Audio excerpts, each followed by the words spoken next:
जय सद्गुरु. मी दामिनी रसायची जिंदगी तक मध्ये सखीनं तुमचं मनापासून स्वागत. सखीनं आज आहे नागपंचमी, तर तुम्हाला मनापासून हार्दिक शुभेच्छा. तर नागपंचमी निमित्त मी आज ओल्या नारळाचे पातोळे करणार आहे. ते कुठल्या कुठल्या डिझाईन मध्ये केलेत आणि कसं कसं करता येतं ते मी तुम्हाला दाखवणार आहे. आणि दुसरी गोष्ट म्हणजे काय ते महत्वाची, नागपंचमीच्या दिवशी आपल्याला आपलं बालपण आठवतं की नाही? मला तरी आठवतं, कारण आम्ही त्या दिवशी मस्तपैकी आईच्या साड्या घालायच्या, ब्लाऊज टचायचे, मस्तपैकी मैत्रिणी गोळा करायच्या, फुगड्या खेळायच्या, एक आनंद लुटायचा आणि गारुडी येतात की नाही त्यांच्या पाठी फिरायचा. आणि त्यावेळेस ना मातीचे असे नाग पण विकायला भरपूर यायचे, तेही आणायचं. आणि शाळेमध्ये कसं असायचं की चित्र काढायचं, भिंतीला लावायचं आणि त्याची पूजा करायची. तर आमच्याकडे काय करतात, पिठाचाच पीठ असतं की नाही आपलं गव्हाचं पीठ, तर त्याच वाफून असा नाग बनवल्या जातं, त्याची पूजा करते. तर तो कसा केलाय तो आपण बघूया. तर चला सखींनो, की बघा आपण हळदीची झाडं लावलेली की नाही त्याची पानं आहेत, ती आपण कापून घेऊया. पानं छोटी आहेत त्याच्यासाठी पण आपण आयडिया करूया. ही बघा हळदीची पानं आपण सगळी आपल्या झाडाची तोडून घेतलेली आहेत. आणि आपण साहित्य बघूया. आता आपल्याला लागणार हळदीची पानं, गुळ, हा नारळ, आणि ह्या वाटीनी ना 2 वाट्या मी तांदळाचं पीठ घेतलंय. बरं, पीठ घेताना कसलं घ्यायचं? सुवासिक घ्यायचं, इंद्रायणी, बासमती किंवा आंबेमोड. तर मी घेतलेलं आहे आंबेमोड. दूध लागणार आहे, बदाम, मनुका, काजू, मीठ, जायफळ, ही बडीशोपची पावडर, ही जायफळ वेलचीची पावडर, तूप, पाणी लागणार आहे आपल्याला. आणि मी हा नाग बनवून घेतलेला आहे, कारण आमच्याकडे नाग बनवून वाफवला जातो म्हणून तो घेतलेला. तर आपण हा नाग आता वाफवायला ठेवूया आणि नारळ खाऊन घेऊया. तर स्टीमर मध्ये आपण वाफवायला घेऊया. त्याच्या आधी काय करूया, हळदीची पानं कट केलेली की नाही त्याची पानं ठेवूया आणि जो आपण नाग बनवलेला तो वाफवायला ठेवूया.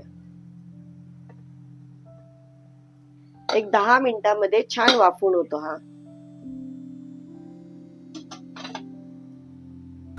आता आपण बघूया आपला नाग वाफून झालाय की नाही ते बघा मस्तपैकी वाफून झालंय की नाही, चिकटत नाही म्हणजे वाफल्या गेलाय. आता आपण त्याला काढून घेऊया, थंड करायला ठेवूया. आपण सारण करायला घेऊया. त्याच्यामध्ये थोडस तूप, 1 चमचा, त्याच्यामध्येच गुळ घालून घेऊया. आपला गुळ वितळतोय तोपर्यंत आपण बदाम आहेत ते कुटून घेऊया.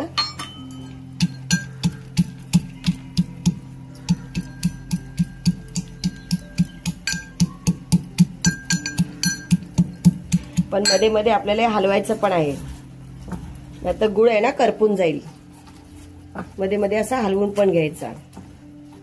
आता हे बघा आपले बदाम कुटून झाले, त्याच्यामध्येच आपण काजू घालून घेऊया. काजू पण कुटून घेऊया.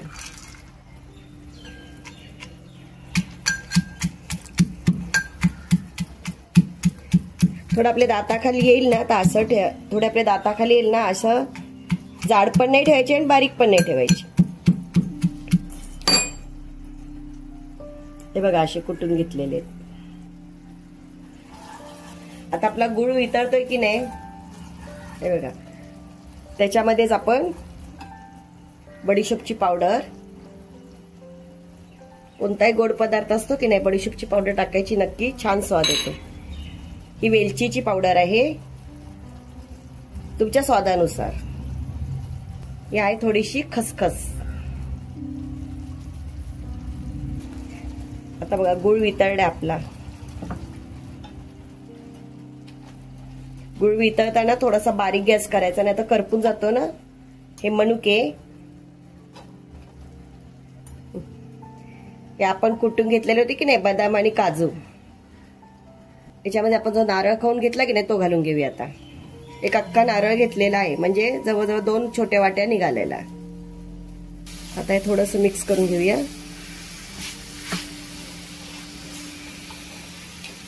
आणि जायफळ आहे की नाही, ती जायफळ शेवटी घालायची, कारण त्याचा सुगंध छान असतो ना.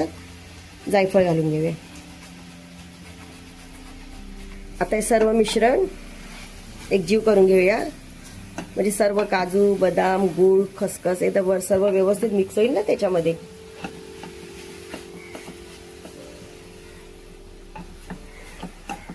आणि 2 मिनिटं शिजवून घ्यायचं, कारण काय सगळं मिक्स झालं तर खोबऱ्याचा पण सुगंध आणि गुळाचा सुगंध एकत्र मिक्स व्हायला पाहिजे की नाही. आता बघा आपलं हे मिश्रण सगळं तयार झालेलं आहे पातोळीचं. तर आपण आता थंड करायला ठेवूया. 2 वाट्या बघा मी पीठ घेतलेलं, मग 2 वाट्या आपण पाणी घेऊया.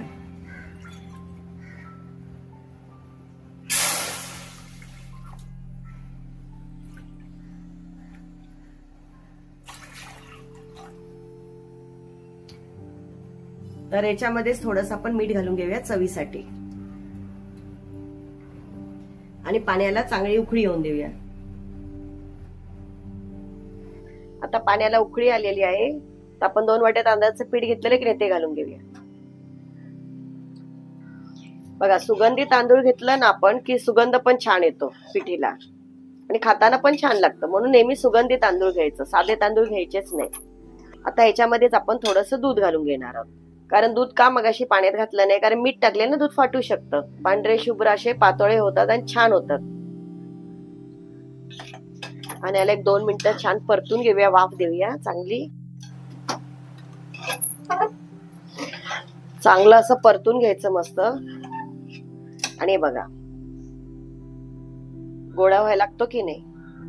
जर नंतर आपण मळू तर त्यावेळेस आपल्याला थोडंसं पाणी लागलं तर पाण्याचा आपण हात लावून मळू शकतो. आता आपण याला झाकणी घालून एक 10-15 मिनिटं वाफेवरती तसंच ठेवूया. गॅस बंद करूया, म्हणजे हे गरम वाफेवरती ते छान मुरल्या जातं. आता 15 मिनिटं झालेले आहेत बघा.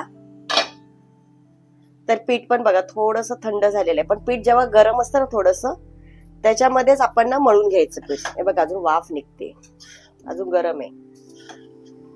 आपण आता एका परातीत काढून घेऊया पीठ.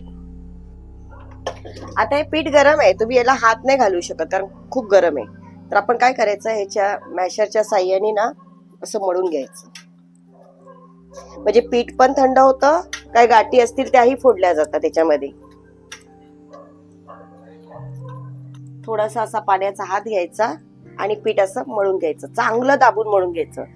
जितकं छान मळता येईल ना तितके पातोळे छान होतात. आणि मग आपल्याला ते पोळी म्हणा किंवा पातोळी टाकायची म्हणा तर छान होतात ते व्यवस्थित. आता आपलं पीठ बघा मळून झालेलं आहे, मस्त लोण्यासारखा गोळा झालाय की नाही. आता आपण एका बाउलमध्ये काढून घेऊया. आता 5 मिनिटात आपण करायला घेऊया. ताई बघा आपली हळदीची पानं आहेत ना छोटी आहेत, म्हणून आपण काय केलंय टूथपिकने जॉईंट करून घेतलेत. जे आपण जेव्हा पान दुमडू तर असं व्यवस्थित ते दुमडल्या जाईल. तर आता कसं लावलं मी दाखवते. हे आता छोटी छोटी पानं आहेत.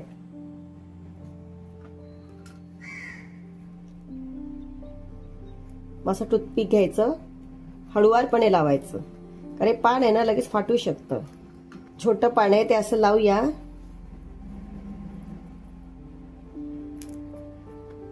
फक्त आपल्या हाताला लागणार नाही याची काळजी घ्यायची. आणि हे बघा असं हे फोल्ड होऊ शकतं की नाही. हे बघा ही देठानी पानं असतात की नाही तुटलेली, ती फेकून न देता आपण याच्या स्टीमर मध्येच ठेवायची, कारण देठांमध्ये फार सुगंध असतो की नाही, मग तो सुगंध आणखीन वाढणार आपल्या याच्यामध्ये. तर आता आपण कसं करायचं ते बघूया.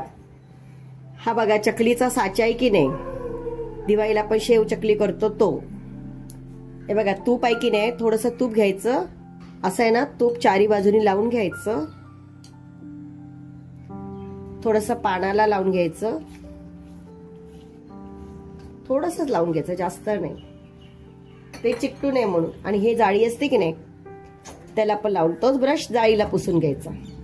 आपण आता जाळी लावून घेऊया. आता पीठ आहे, पिठाचं काय करायचं, असा गोळा करायचा आहे.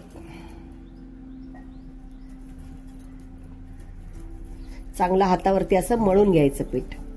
आपण मळलेलंच आहे पण परत एकदा असं छान मळून घ्यायचं आणि या चकलीच्या साच्यामध्ये घालायचं.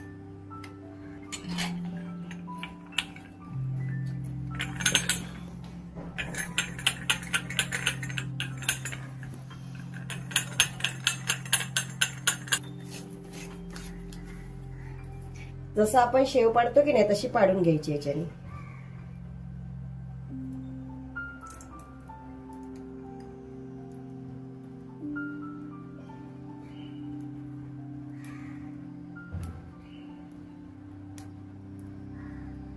असं सगळं करून घ्यायचं.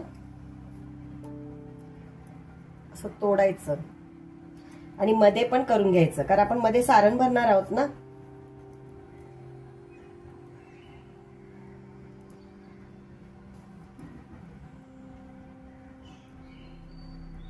हे बघा, आपण अशी थोडीशी पसरून घ्यायची, याच्यावरती असं सारण भरून घ्यायचं. आता आपल्याला किती गच्च भरलेलं पाहिजे ना त्या हिशोबाने. आणि पान आहे की नाही असं दुमडून घ्यायचं आणि हळूवार असं प्रेस करायचं, जास्त जोरात नाही करायचं, कारण आपण पानामध्ये ठेवले ना ते व्यवस्थित चिकटलं जातं. हे बघा, आहे ना किती छान आणि मस्त झाली. आणि असंच करायचं पूर्ण. आता हे उघडू नये पण याला काय करायचं, टूथपिक लावून द्यायची इकडे. आपण शेव घालून मग केलेलं आहे ते, तर ते बाहेर येऊ नये म्हणून हळदीच्या पाण्यात, आणि हळदीचा पानाचा सुगंध याला जास्त येणार. तर आपण आता स्टीमर मध्ये ठेवूया. आपण याला आता स्टीमर मध्ये ठेवूया आणि असंच ठेवायचं. तुम्ही एकावर एक जरी ठेवले ना याच्यावरती तरी अजिबात फाटणार नाही. आता आपण दुसरी पद्धत बघूया. एक गोळा घेऊया आणि तो असा लाटायचा, लांबूळ का असं लाटून घ्यायचं. आता आपण अशी लाटून घेऊया याला आणि हळूच काढून घ्यायची आणि पानावरती ठेवायची. आणि त्याच्यामध्ये हे सारण भरायचं.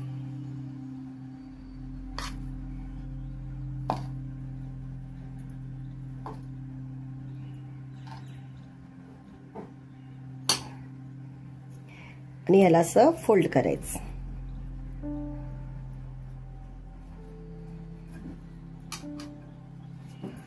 हळूवारपणे फक्त शेवटी असा दाब द्यायचा, कारण ते चिकटून राहण्यासाठी. हे एक्स्ट्राचं पीठ असेल ना ते आपण असं काढून घ्यायचं बाजूनी, जास्त पीठ लागत नाही ते.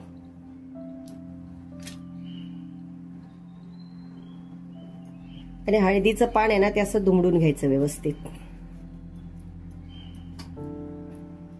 पानं आपल्याकडे छोटी आहेत ना, आणि हे आपण याच्यावरती स्टीम करायला ठेवूया. आता आपण असे सर्व करून घेऊया. आता बघा, हे करंजीचा साचा असतो की नाही, तर आपल्या आता हळदीची पानं संपलेली आहेत. तर आपण कशावर करायचं ते दाखवते तुम्हाला. एक असा गोळा घ्यायचा, थोडस तूप घालायचं त्याच्यावर आणि तो लाटून घ्यायचा.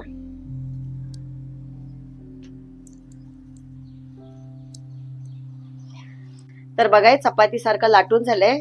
हे याच्यावरती ठेवायचं असं.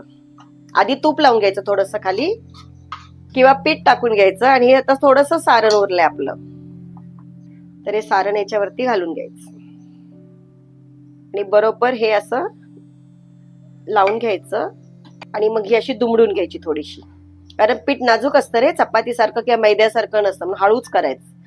आणि असं काढून घ्यायचं, बाकीचं असतं ना पीठ, आणि याच्यातून हळूवार असं काढून घ्यायचं. आणि ह्याला अशी मुरड घालायची.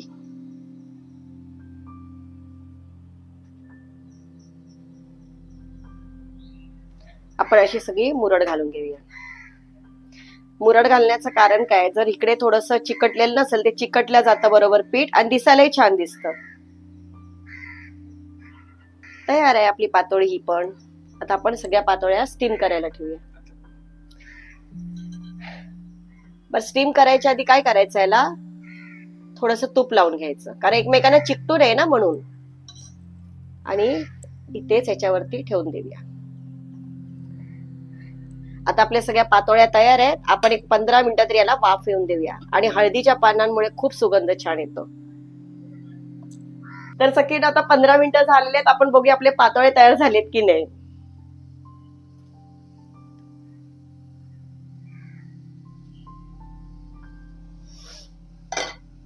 काय सुगंध छान येतो हळदीच्या पानांचा बघा, मस्तपैकी. आणि हात लावून बघायचं शिजलेत की नाही. कसं करणार, जर असं चिकटलं तर समजायचं शिजलेलं नाहीये. अजिबात चिकटत नाही बघा, म्हणजे व्यवस्थित शिजलेले आहेत. आता आपण हे थंड करायला ठेवूया, एक 10 मिनिटांनी बघूया. तर सगळे आता 10 मिनिटं झालेले आहेत. थोडे थंड झालेले आहेत. आता आपण काढून घेऊया.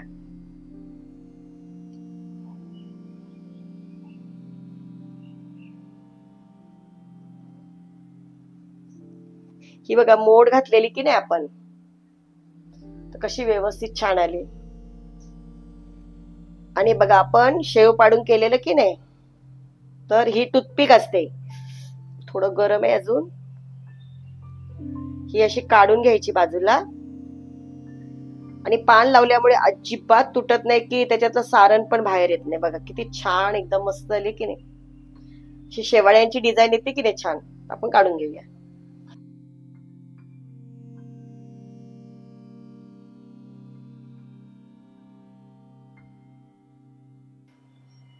छानपैकी अशी लावायची. आता हे बघा आपण लाटून केलेलं की नाही, लाटून असं पानांच्या आकारामध्ये. खूप गरम आहे.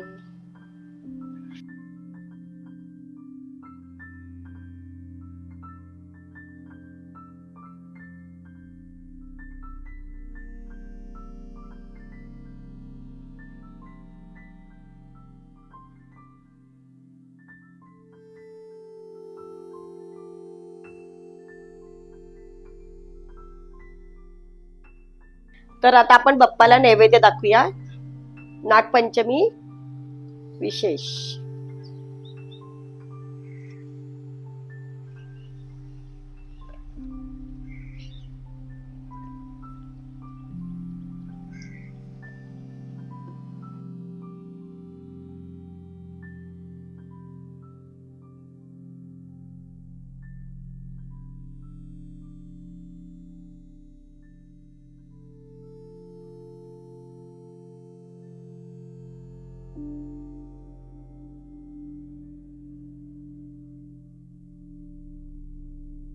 तर सखींनो आता आपला नैवेद्य दाखवून झालेला आहे, तासभर झाले.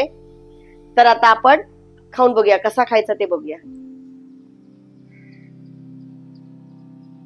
बघ याच्यावर किती छान असं शेवाळ्यांची डिझाईन किती छान आली आणि जाड पण नाही थर हो त्याच्यामध्ये. आपण खाऊन बघूया. मस्तपैकी असा तोडायचा. बघा किती भरगच्च आहे आणि की नाही सारण त्याच्यामध्ये. छानपैकी असं तूप लावायचं, कारण तुपाशिवाय मजा नाही याला.